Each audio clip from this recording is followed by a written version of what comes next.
नमस्कार दर्शकांनो, मी पूजा दीक्षित आणि आपण बघतात मंडळ न्यूज। सध्या मी राजापेठ पोलीस स्टेशनच्या एक्झॅक्ट अपोजिटला उभे आहे आणि माझ्या मागचा मॉब हा आपण बघू शकता। हा मॉब कशासाठी आहे ते मी सुद्धाच आपल्याला सांगणार आहे, पण त्याआधी एक सांगू इच्छिते, कुठे ना कुठे पोलिसांची भीती ही चोरट्यांच्या मनातून निघालेली आहे असं आपल्याला या दृश्यावरून दिसणार आहे।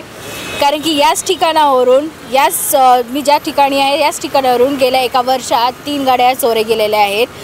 अगदी माझ्यासमोर पोलीस स्टेशन आहे, राजापेठ पोलीस स्टेशन आहे।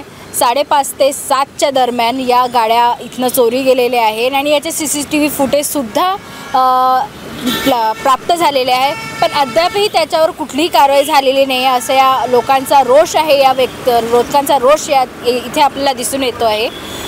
पण ही एक चिंतनाची बाब आहे की एक्झॅक्ट पोलीस स्टेशनच्या अपोजिट, एक्झॅक्ट पोलीस स्टेशनच्या आमरासमोर ही जागा आहे आणि अशाच ठिकाणावरनं जर चोरट्यांच्या मनात जर भीती नाही आहे तर इतरत्र तर आपण विचारही करू शकत नाही। तर नेमकं प्रकरण काय झालेलं आहे आपण यांच्याचकडनं जाणून घेऊया। तर मला तुमचं नाव सांगाल आणि काय झालं? मी अमोल मिसाळ, पिरामल फायनान्समध्ये ॲज अ क्लस्टर मॅनेजर काम करतो। आमच्या इथे जवळपास 40 ते 50 लोकांचा स्टाफ आहे आणि गेल्या 8 महिन्यामध्ये आमच्याकडून जवळपास 3 गाड्या चोरीला गेल्या आहे। एक त्यामध्ये 2 युनिकॉर्न आहे आणि एक पॅशन प्रो कालच्या दिवसाला गेलेली आहे। आमच्या इथे मुलांना एक 15 ते 20 हजार रुपयेपर्यंत त्यांना पगार आहे आणि या पगारात जेव्हा कोणाची गाडी जाते तेव्हा त्याला आज नियर अबाउट कोणतीही गाडीची किंमत 1 लाख ते 1.5 लाखापर्यंत किंमत आहे। त्याला नवीन गाडी घ्यायसाठी ही इकॉनॉमिकली त्यासाठी पॉसिबल नाही आहे। तर आम्ही या गोष्टीची कंप्लेंट्स याच्या आधी पण केलेलं आहे। आमच्या इथे एक टेक्निकल जो ऑफिसर असतो, जो इंजिनियर आहे, जो सर्वे करायला जात असतो प्रॉपर्टीजचे, त्याचीसुद्धा गाडी चोरीला गेली आहे। आणि कालची जी गाडी चोरी गेलेली आहे तो तुम्ही सांगितलं की CCTV फुटेज आपल्याजवळ आहे, तर त्याचा वेळ काय, तर किती वेळ, म्हणजे वेळ किती वाजता गेली? 4:40 मिनिटांनी 4:40 मिनिटांनी गाडी गेलेली आहे। तर याआधी पण ज्या 2 गाड्या चोरी झालेल्या आहेत त्याचा वेळ काय होता? नियर अबाउट याच वेळेसमध्ये 4 ते 6च्या दरम्यान गाड्या गेलेल्या आहेत आमच्या। दिवसाढवळ्या गाडी गेली? हो, दिवसाढवळ्या। आणि CCTV फुटेज मिळाल्यानंतर त्यात व्यक्ती दिसतो, एक कापडाने बांधलेलं असं किंवा एक ब्लरमध्ये आम्हाला 2-3 वेळा आढळलेला आहे। आम्ही ते पोलिसांना पण दिलेलं आहे। अद्याप कारवाई झाली? अद्यापपर्यंत काही गाडीचं तर आम्हाला कोणाला काही गाडी भेटलेली झालेला आहे। पोलीस रिपोर्ट दिलेली आहे, आम्ही पंचनामा झालेला आहे। या आधी ज्या 2 गाड्या गेल्या आहेत त्या प्राप्त झाल्या? हे दोघंही लोक आहेत, इथे दोघांच्या गाड्या गेलेल्या आहेत, समीर देशमुख आणि पवन काळमेघ म्हणून, पण त्यांच्या एकही गाडी अजूनपर्यंत वापस भेटली नाही आणि काही फोन पण नाही आला की काही गाडी आहे का काय असं। कुठे ना कुठे पोलिसांचा निष्काळजीपणा म्हणावं लागेल आता, कारण पोलीस स्टेशनच्या समोरून जर गाड्या जात असतील, आज या 3घांच्या गेल्या आणखी 3 त्या लोकांना म्हणजे कोणाला काही भयच नाही राहिलेला असं मला वाटत आहे की गेल्या जवळपास 8 महिन्यात ही 3री गाडी आहे आणि जर असंच होत राहिलं तर कंटिन्यू गाड्या जातच राहील आमच्या, म्हणजे आम्ही स्पेशल गाड्या लोकांना द्यायसाठीच ठेवलेल्या आहे असं होऊन जाईल।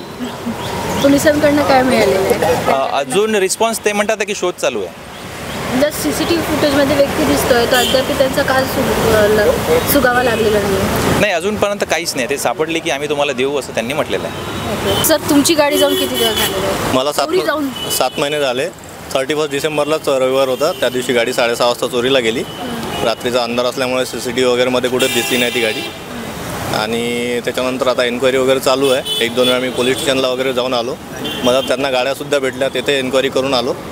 तर आता बघू काय आहे, तर त्याचं आता सांगू नाही शकत। तशी सरांची पण गेली आहे। पवन काळमेघ। आपली कधी गेली? 1-1.5 वर्ष झालेलं आहे माझी गाडी चोरी जाऊन। पोलिसांकडनं काही आता फीडबॅक आलेला नाही अजूनपर्यंत तरी काहीच नाही। फॉलोअप घेतला होता पण काही फीडबॅक अजून मिळालेला नाही। आपल्या जी गाडी गेली त्यात CCTVमध्ये काही आलं? CCTVमध्ये क्लिअरली मेन्शन, म्हणजे व्यक्ती दिसला होता, फक्त तो कापड बांधून होता चेहऱ्याला, चेहरा नाही दिसला पण गाडी नेताना व्यक्ती दिसला। वेळ काय होती? वेळ हेच 4 ते 6च्या दरम्यानची, दिवसालाच गेली गाडी।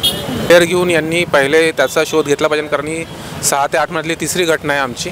मे बी असंच जर होत राहिलं तर कसं आहे, आता जी इथली मुलं आहेत त्यांना 15 ते 20 हजार रुपये फक्त पगार आहेत आणि त्या पगारात त्यांना तेवढं ॲडजस्ट करणं पॉसिबल नाही आहे ना। तर फक्त एवढंच केली, थोडंसं एक्स्ट्रा केअर घ्या किंवा तिथले CCTV कॅमेरात जरा व्यवस्थित त्याची तपासणी करा, तो कुठला व्यक्ती आहे, काय व्यक्ती आहे, कारण मॅक्झिमम माहिती असतं त्यांना त्यांच्याबद्दल, तर थोडंसं ॲक्शन घेतली पाहिजे असं आम्हाला वाटतं आणि ही घटना परत होऊ नये याची त्यांनी काळजी घेतली पाहिजे, एवढंच माझं म्हणणं आहे।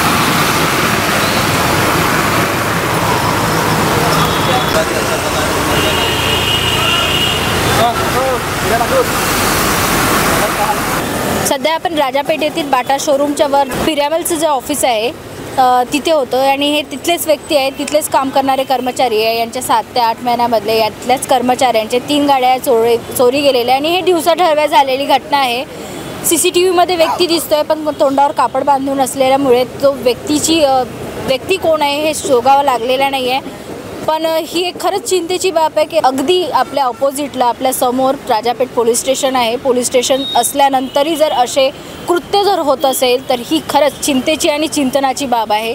पोलीस प्रशासनाने याकडे कारवाई करणे खूप आवश्यक आहे, कारण की जर असेच प्रकार हे जर घडत राहिले तर नक्कीच पोलिसांवरचा विश्वास हा नागरिकांचा उडत जाणार आहे. आपण बघतात मंडळ न्यूज. धन्यवाद.